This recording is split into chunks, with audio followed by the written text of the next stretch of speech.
When I came into the office on Monday, Dan said, "Would you like to relax for a couple of days in Florida?" Elliot Rogers looks like he needs a little support given all the turmoil in the Dow over the last couple of months. Since Dan and I were co-owners of our firm, we usually no longer traveled to clients. That was what young, eager subordinates were needed for. But Elliot Rogers and his wife have been with us for over 15 years and have invested almost $100 million, so they received special attention. I don't mind. In fact, it's a very good time. The kids were off to college, and Carrie was visiting a friend in Nashville for a week. So, of course, I will go to calm him down. A plus for me was the opportunity to see my Uncle Tony. Now almost 80, he lived right on a picturesque river an hour north of Miami, and was as interesting a man as ever. I drove home, packed a bag for a couple of days, headed to the airport, and by 3:30 I was sitting with Tony on the balcony of his apartment, drinking Sam Adams and listening to the same old stories I had enjoyed since childhood. Every time a boat passed by, he fell silent and picked up his binoculars. "Are you going to end this story or what, Tony?" "A guy at a bar attacked you." He grinned without taking his binoculars from his eyes. "Hold on, my young friend. At my age, a guy doesn't get to see bare breasts very often." He handed me the binoculars and, to my amazement, I saw 3 teenage girls and a guy waving from a small sailboat. All the girls were grinning and topless. Tony took the binoculars back. "See what I mean?" He laughed with satisfaction. We shared family stories and drank a few more beers until I started thinking about dinner. Maybe a couple of steaks at a place Tony liked around the corner. He picked up the binoculars again, looked at the pale blue boat, focused carefully and just stared. Then he said, "Holy crap," and handed the binoculars to me. It was an approximately 10.5-meter boat called My Blue Angel, gently drifting with the current. Lying on his back on the cushions in the cockpit was a stocky, short-haired guy, about 30 years old or so, and he was having sex with a beautiful brunette, clearly somewhat older, who was vigorously riding him, throwing her head back. On her right shoulder, she had a large tattoo of a Chinese character. You may wonder why I noticed the name of the boat or the tattoo on the naked woman. The explanation is simple enough. It was my wife, Carrie. Without saying a word, I handed the binoculars back to my uncle and listened to his comments until the couple disappeared from sight around the bend. When they disappeared, he lowered his binoculars and said, "What a spectacle it was." I see couples doing this from time to time, Jack. But let me tell you, this lady was hot. If I were 20 years younger, more like 50, I would say. I smiled at him. I was very upset, but I wasn't going to talk to Tony about it. We went to get our steaks, after which I brought Tony home and he went to bed. I was in my hotel room by 9:30 and had a lot to think about. You might think that I would have been destroyed, but that was not the case. Carrie and I were married for about 12 years. She was a great stepmother to my 2 children. My first wife died in a train accident, and a very good wife to me. I loved and appreciated her, and I knew that she loved me. And yet, somehow it didn't shock me that she cheated on me. Carrie has always been a restless person. She never liked to do one thing for long. Over the course of our marriage, she had 5 different jobs, a variety of hobbies from knitting to country dancing to horse riding, and she just never wanted to sit still. Carrie and I had a sex life that pleased me. Of course, she was as interested in sex as I was, and had no problem dragging her into the bedroom from time to time. Sometimes we had gentle, even ordinary, older married sex, but sometimes she had me to hell. In fact, I thought one of her favorite positions for hardcore sex was riding me, just like she had ridden that guy on the boat. Even exhibitionism is okay to some extent. Carrie tried several times to get me to have sex with her in public. We tried it on a park bench in the back seat of my car a couple of times, but I gave up on it all. I didn't want my name in the newspapers. To put it bluntly, I wasn't crushed. I was angry. I was hurt. But I didn't see my marriage necessarily ending because of it. I didn't think Carrie wanted to humiliate me. She didn't know where Uncle Tony lived, and she certainly didn't suspect that I would be looking at the river that day. But 2 things were absolutely clear to me. I was going to find out a lot more about what was going on, and I was going to have sex with Stephanie Prince. To that end, I called Marjorie Bales in Nashville, where Carrie was supposed to be spending a week. She seemed surprised by my call and a little wary. "Sorry to bother you, Marjorie, but Carrie's cell phone doesn't seem to be working and I can't get through. Could you call her for a minute?" "Oh, sorry, Jack, she's in the shower." "Can I ask her to call you back?" We talked on the phone and I smiled to myself. As I expected, Marjorie was covering for her old friend. I wondered how many of Carrie's previous trips to Nashville had actually been vacations with one friend or another. Carrie called me on my cell phone about 45 minutes later. Quite a long shower, and we chatted amicably. I told her I was on my way to meet a client but didn't mention where I was. Before we hung up, she said she loved me, missed me, and wanted to see me on Saturday. The point is that I believed her. She really loved me. I didn't think the affair was intended to get out of our marriage or to get the better of me. I figured that my anxious wife was simply not well suited for a monogamous life. After meeting Elliot Rogers the next morning, I spent half an hour with Thomas Giardino, a private investigator. I told him all about the short-haired guy from My Blue Angel, gave him a photo of my wife to copy, and left him a sizable check. "There's no need to break in on them," I told him, "and I don't need compromising photographs. Just carefully find out what the matter is. Did she stay with him, or was it a chance meeting? Who is this guy? Where is he from? And what does he do for a living? I want to try to figure out how they met and how long they've been doing this." Before I boarded the plane back to Charlotte, I called Stephanie Prince. "Hello? This is the man of your dreams. Are you free for dinner today?" Yes, I'm serious. Carrie's out of town and I want to take you to dinner."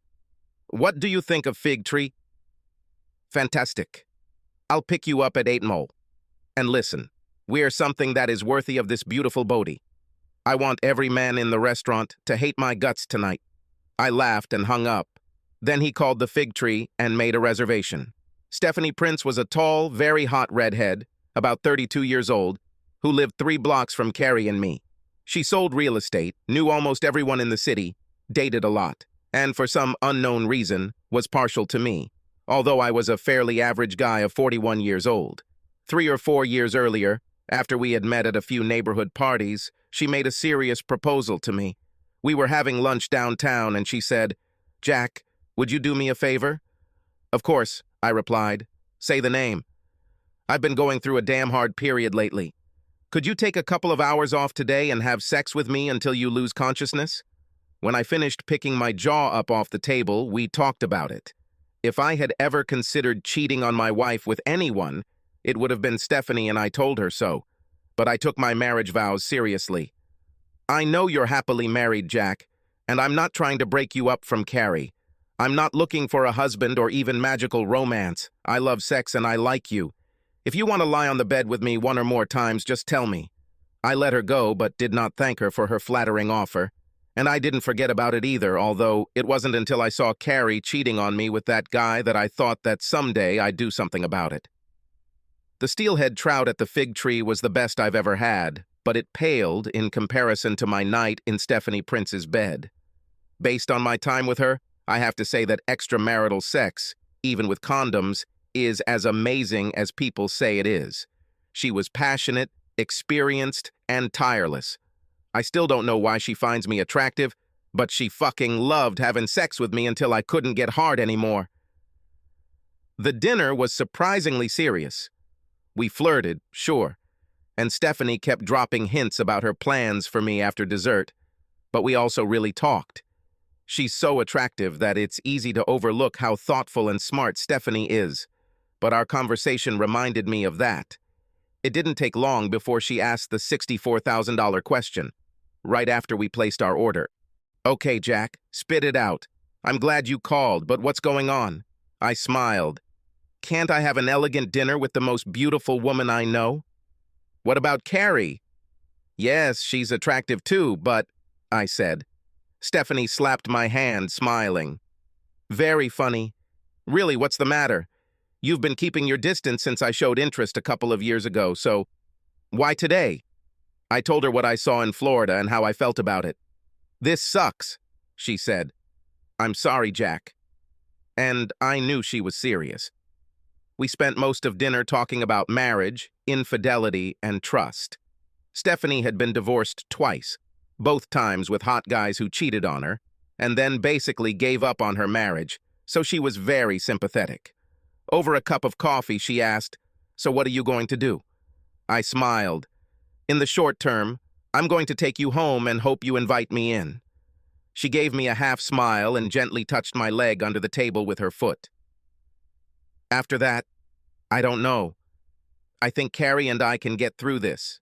Maybe. I need to know how serious this affair of hers is, and I have a boyfriend looking into it. But you know what? I think it's time to stop talking about Carrie. I signaled for the check. 5 minutes later, we were walking hand in hand to the car.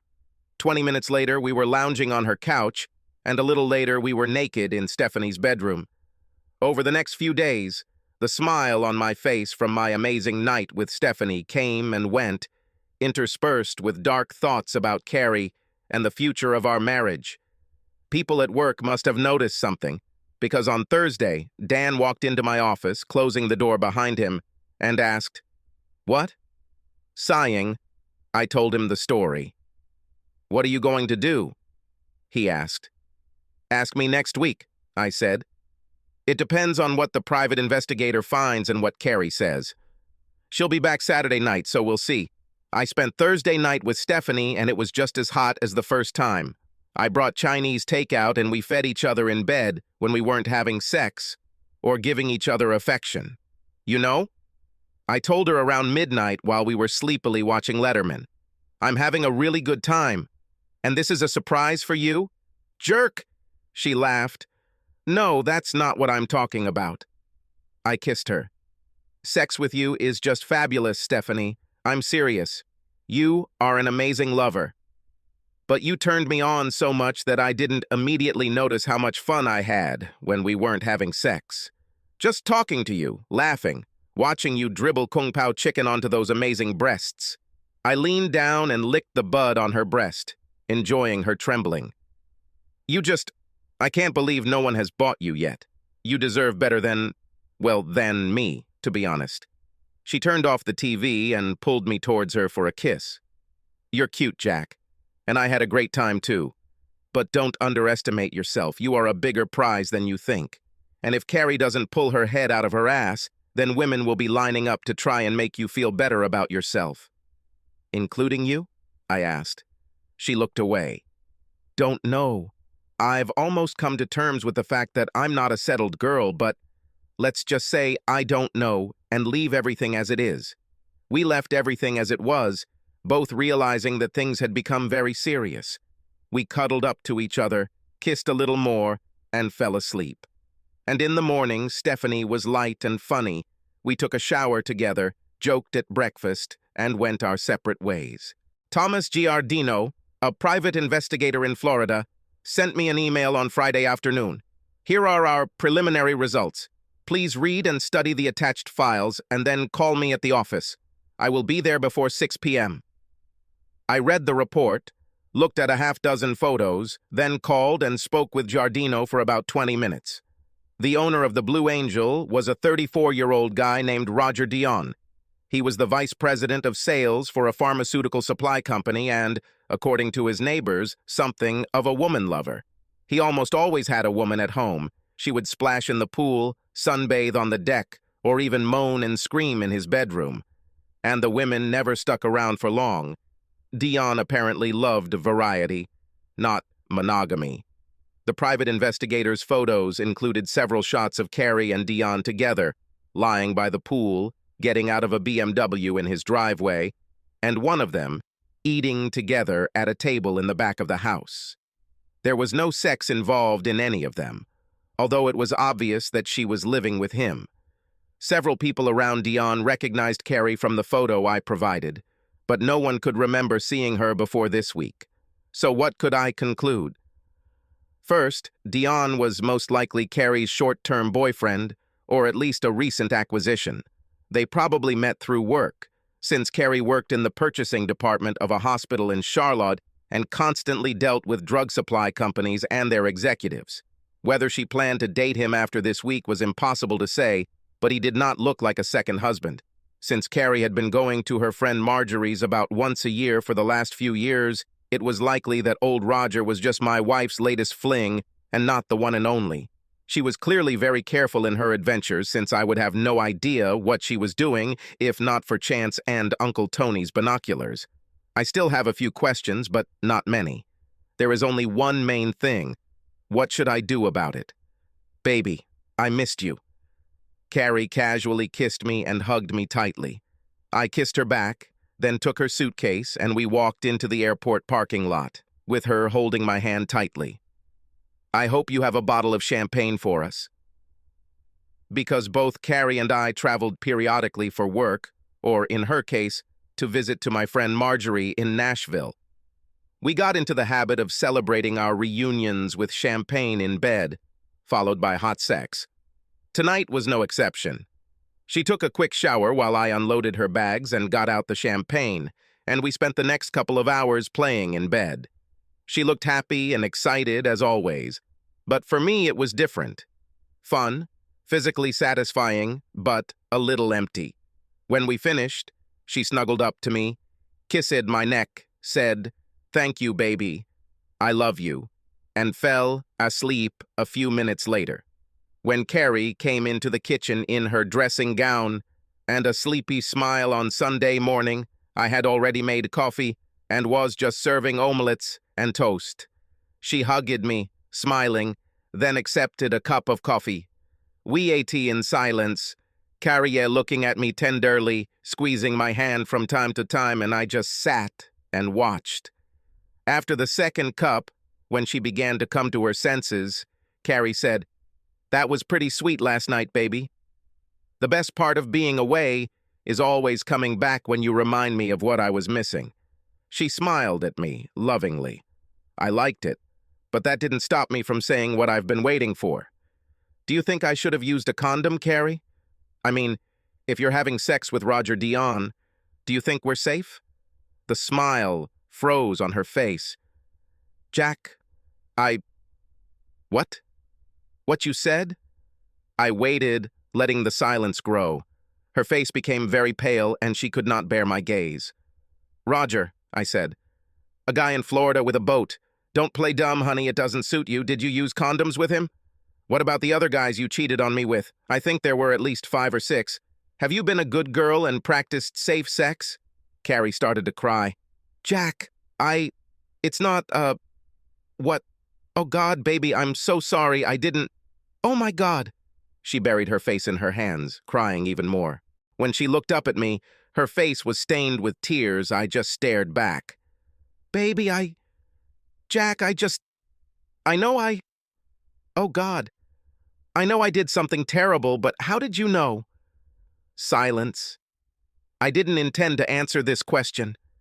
She looked at me and recoiled from everything she saw. Now she was crying harder, blowing her nose into a napkin. I got up from the table. "I'll go take a shower." When I returned to the kitchen half an hour later, shaved and dressed, Carrie was still sitting at the table, but she had already cleared the dishes and washed her face. "Honey, I know I have to explain everything to you. I know I screwed up, and I love you so much, I just can't." "Sorry, Carrie," I said. "Not now. I'm supposed to be at Stephanie Prince's house. I think I'll be back for dinner. Then we can talk." "Stephanie Prince?" Her sad face became puzzled. "Yes. Do you remember Stephanie? The real estate agent? Tall with red hair? It turns out that she is very skillfully caressing my manhood, as if she enjoys doing it, you know what I mean?" Carrie looked like pigs had just flown through the kitchen window.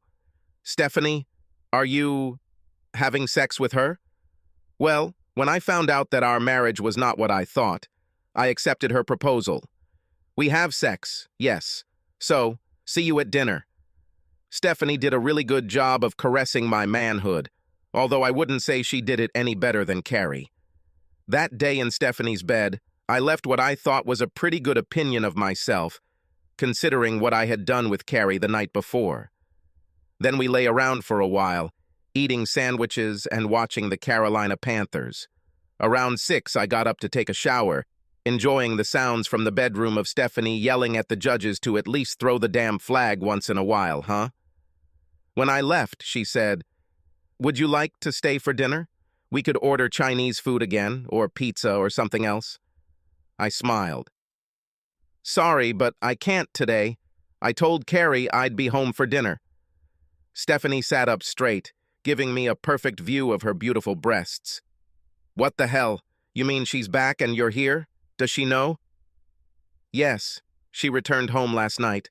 In the morning I told her everything. About her sex buddy, I mean. And she knows exactly where I am, although I don't think she likes it very much." A slow smile appeared on Stephanie's face.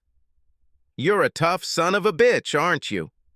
She got out of bed, pulled on her nightgown, and came over to hug me. "So what does this mean?" she muttered. "About us?" I looked at her. "Honestly, I do not know. There aren't many alternatives, and after tonight I'll know a lot more. I can get a divorce, and then you will be item #1 on my to-do list." I smiled at her. "Or, I guess Carrie and I could agree to an open marriage, given what she's doing. In this case, see above. Or just maybe we'll work things out and go back to where I thought we were all along." Stephanie patted my shoulders, looking at me thoughtfully. "I really like you, Jack. Both in bed and outside of it, actually. But I don't think I should be somewhere in the middle of your marriage. That's not what I had in mind when we started playing." I kissed her. "I understand. First, we need to deal with Carrie. After that, we'll see. But I definitely wouldn't say no to more of what we did, Steph." Catching her by surprise, I grabbed her ass and lifted her into my arms. Squealing, she wrapped her legs around my waist and hugged me, giggling as I kissed her deeply again. It wasn't easy, but it was worth it. When I entered the house, soft music was playing, Vivaldi or something like that. I looked into the dining room and saw a table set for two, with serving mats, pretty napkins, and 2 tall candles. Before I could go look for Carrie, she came in from the kitchen with fried chicken in a large frying pan. She put on one of her beautiful dresses, much more chic than usual, for a quiet dinner at home on the weekend. "There you are," she said in a voice full of feigned amusement. "Dinner is ready, so sit down." A moment later, she returned from the kitchen with 2 more dishes, rice, pilaf, and spinach. As I sat down, she took a bottle of good white wine, which we both love, from the refrigerator and poured us a glass. "This looks delicious, Carrie," I said. We silently drank a glass of wine and ate our dinner without much conversation. There was some talk about innocent things, the latest news from the kids, what happened at my job. But there was too much left unsaid, too many topics to avoid. It was intense, and she was clearly enjoying it a lot less than I was. When she cleared the table and brought out a beautiful apple pie, I suddenly had enough. All day, all week, thoughts were spinning in my head. Can my marriage be saved? Do I want to save him? Will I be as happy if I become a single guy again? Is there any future possible with Stephanie? And I realized that, at least at that moment, everything depended on what Carrie had to say.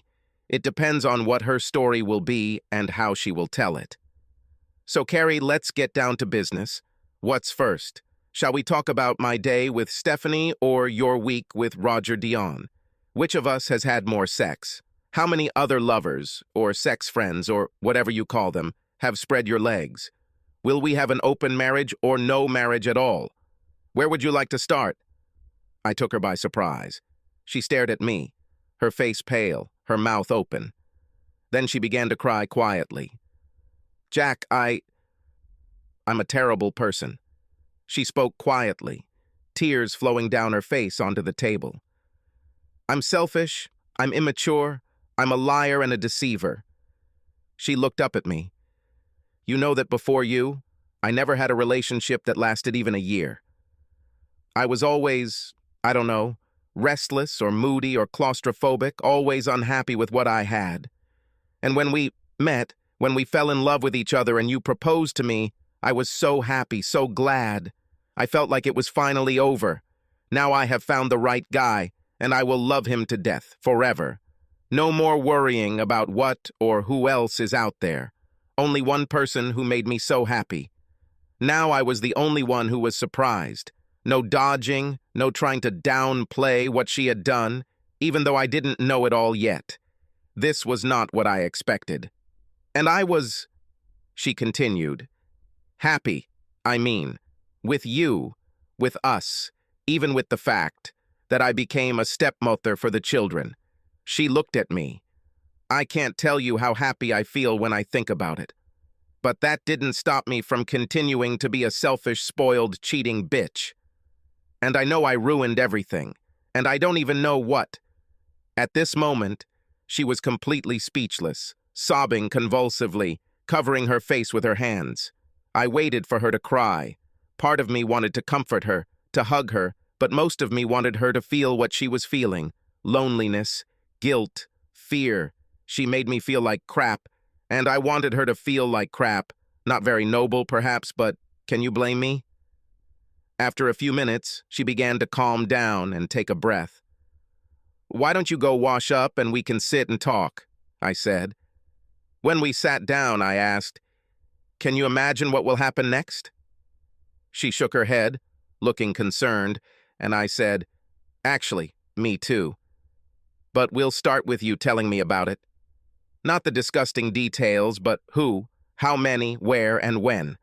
And damn it, Carrie, if you lie to me one more time, even about something small, I will kick your fucking ass out of this house." "Okay," she said thinly. "No lies. There were 3 of them. A one-night stand 5 years ago when she was visiting Margie, and they went dancing at a club in Nashville. They both picked up the guys and took them to Margie's for the night. And then 3 years of nothing. Carrie was shocked by herself, afraid of what she had done. But the scare was short-lived. She did it again, got picked up at a bar while visiting Margie, and spent the night in the guy's hotel room. He was a married businessman from Los Angeles. After that, Carrie said, she was no longer so scared. She felt bad. She swore to herself that she would never do this again, but she was no longer so scared. The 3rd guy was Roger Dion. It was just as I imagined. He met her on business in Charlotte. They flirted. And instead of telling him to fuck off, she let him keep working on her. A few months later, after several private dinners and a few stolen kisses, she agreed. But she told him that she would absolutely never meet him in Charlotte. In the end, he came up with the idea for her to visit him in Florida. On her last visit to Margie, she flew into Nashville on Saturday, then boarded a plane to Miami, and spent 4 days with Roger before returning to Nashville for the rest of the week. She didn't want to risk flying home straight from Miami and somehow I would find out about it. She swore that she had no intention of seeing him again, and I believed her. No part of this story suggested anything romantic. And sex, at least the way Carrie told the story, sounded pretty ordinary. Exciting, like a new novel, but nothing cosmic. When she finished telling me her story, she leaned back in her chair, looking exhausted. To my surprise, I discovered that I already had a clear idea of what I wanted. "Okay," I said. "Now it's your turn to listen. When I point at you, you'll say, 'Yes, Jack.' Otherwise, shut your damn mouth. Okay, Carrie?" I pointed at her. She nodded, looking scared, then said belatedly, "Yes, Jack. I love you, and I appreciate our marriage, and I fucking hate what you did. Part of me wants to grab you by the neck and slowly choke you, watching your face as you die. You shit on me and our marriage. You betrayed our love, my faith in you, and all the hard work we both put in to make our marriage successful. You should be fucking ashamed of yourself. You know that, right?" I pointed at her, and she quickly replied, "Yes, Jack," nodding so energetically that I almost broke into a smile. "There are only 3 things that can happen, and I've already ruled out one of them," I said. I stood up and started walking back and forth, watching her face. "First, we can get a divorce. Nice, simple, and clean. We'll just say, 'Hasta la vista,' and you can move out of this house and spread your legs for any asshole you see. You can be free, be as restless, selfish, and irresponsible as you want. No need to lie, no need to trample on anyone's heart. Second, we may decide to have an open marriage. There's no point in living up to our marriage vows. They're so outdated and depressing, right? You have sex with whoever you like, and I have sex with whoever I like, Stephanie Prince or whoever, and if we feel like it, we can even do it with each other from time to time. But this option doesn't suit me. There will be no real love, no trust, no connection. This is not a marriage that can make me happy, so I won't do it. The third remains. We remain married. We decided that the words we said to each other 12 years ago, the words that we would leave everyone else, still mean something to us. Even after you pissed on them all, and after I spent several nights in Stephanie's bed, I choose the third. She looked scared, but said it right away. Didn't I say not to talk? Yes, Jack, I did. I can't help it. I choose the third. That is, if I have a choice. You haven't said yet whether you'll give me the right to vote, but my vote is for the third. Okay, I said. I was pleased, but didn't show it. Now shut up again. The only one who has a say is me, okay? Say, yes, Jack. Yes, Jack. There was a tiny flicker of a smile on her face, and I thought maybe mine did too. Number 3 means that a lot needs to be corrected. A lot needs to be done. You get tested to find out what sexually transmitted diseases this asshole gave you. And I think I need to get tested too. I was careful with Stephanie, but even though you say you used condoms, I'll be damned if I'm going to take any chances. You start going to a therapist, and we'll start going to a marriage counselor. Honestly, I think the first one is important. I don't see it as our fucking problem. It's your fucking problem. But I'm sure the consultant will help us communicate better, even if it's just so I know when I have to kick your ass before you do anything even 1/8 dumber. Next, press your legs together. Understood? I pointed at her and she replied, Yes, Jack. There were tears on her face, but she began to smile. You remind yourself that there is only one guy you flirt with, one guy you kiss or touch, one guy you have sex with. Always. And that's me. And if you don't like it, if you think it's too restrictive, then we're back to number 1. I looked at her, and the smile disappeared. Yes, Jack. Yes, I understood. Yes, absolutely. Okay, I said, still pacing, after thinking. There may be a few more as we move forward, things I'll think about later or things a marriage counselor might suggest. But for now, there are 2 more. First of all, Nashville is over. You'll never go there again. Carrie's head jerked. She opened her mouth, but then closed it again. Then she nodded and said, Yes, Jack. Your little friend Margie was at the very center of how you ruined our marriage, and it will stop. If you want to see her, you can invite her here. And after I bust her ass, I might even let her stay in the guest room for a night or 2. Understood? Yes, Jack. She said it before I even looked at her. And I'm sorry. You're absolutely right about Margie and about all this. Now the last thing. I keep seeing Stephanie. Not all the time, but from time to time. Whenever I want. Have dinner, sleep, whatever. Until I decide I've had enough. Or you've had enough. Say it. I pointed at her. Yes, Jack. Her face was pale, and the tears returned to her eyes. Not too nice, is it? Thinking about me with her? This gorgeous body? These long legs hugging me? Are we having sex or just kissing? Maybe we just lie and whisper sweet words to each other. No, Jack, this is not very pleasant. It hurts. It hurts a lot. And I know why you say that, and you're right. So I say, Yes, Jack. She cried a little, but held my gaze. And I'm so sorry for being a selfish idiot.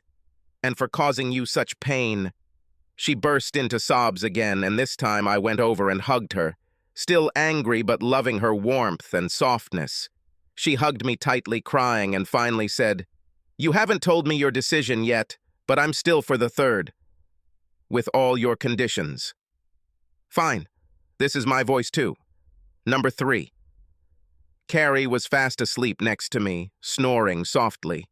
I was still awake, thoughtful, but feeling good. The evening ended with prolonged loving pleasure of my manhood.